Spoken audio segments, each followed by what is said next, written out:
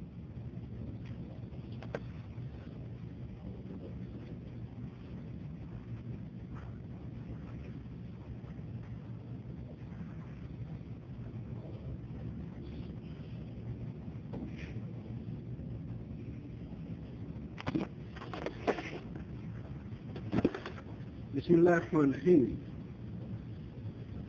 حدیث کا ترجمہ. حضرت ابو ہریرہ رضی اللہ تعالیٰ عنہ سے روایت ہے، رسول اللہ صلی اللہ علیہ وسلم فرمایا: تم ایک دوسرے پر حسد مت کرو،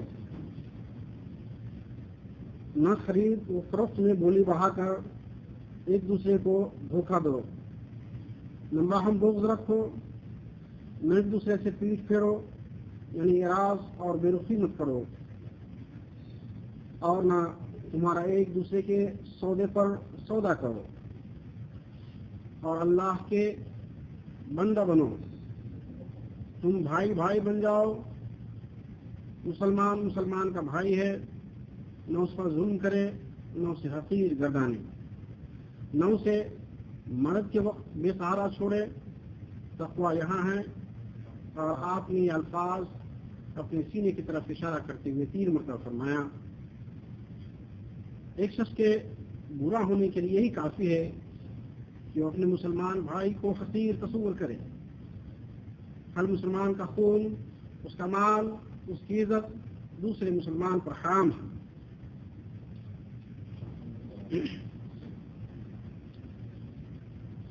فائدہ: اس میں مسلمانوں کی باہم خیر خواہی اور بھائی چارے کے مفہوم کو مزید وسعت دی گئی ہے.